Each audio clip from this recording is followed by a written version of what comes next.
Tonika, linja për ty.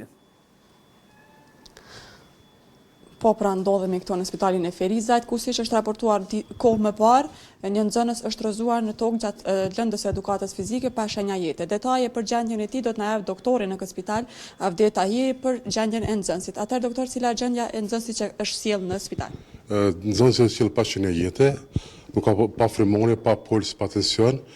Dhe në monitor ka qenë një vizë eltike, të cilat na më njëherë ekipi ynë dhe së bashku me mjekët, që bëjnë që në kujdestar, kemi marrë masa tranimuese, i kemi të gjitha masa tranimuese të cilat janë me protokollet të i kemi bën, afër një orë ka zgjatur reanimacioni, po pacienti nuk ka treguar asnjëherë shenja jete ose kthimi i shenjave vitale.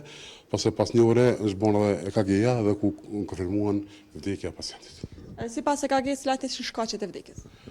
Po me EKG ne shoh vetëm e konfirmojmë vdekjen, shkaqet e vdekjes, pastaj pas konfirmimit të vdekjes kemi thirrë edhe policinë dhe prokurorin, pastaj pacient kufoma në këtë rast është dërguar në institutin e mjekësisë ligjore për obduksion. Atje do të zbaren të gjitha detajet edhe rrethonat çka shkon deri te vdekja e tij. Pashtu sot në qytetin e Ferizajt edhe një punëtor është raportuar që është rrëzuar nga kati i dytë. Është pranuar në këtë spital. Cila ka qenë gjendja e tij kur është pranuar? Unë kam marrë kujdesarin nga ora e 14, po sipas informacioneve që kanë dhënë mjekët kanë qenë kolegët e mirë të Paraditës. Ka ardhur në orën e Paraditës pacienti me gjendje të rëndë shëndetësore, me shenja të shokut traumatik, ka qenë konfuz. Me njerë në mërmos të reanimuese, pacienti është stabilizuar, pastaj në ekzamenimet fizike që duhet të bëhen edhe, pastaj kemi ndërguar në radiologji ku bëhet CT-ja kokës, ku kemi evidentuar një frakturë lineare të pjesës ballorit të kokës, si edhe një hemorragji subdurale, ku pastaj pacienti është përkeqësuar gjendja e tij.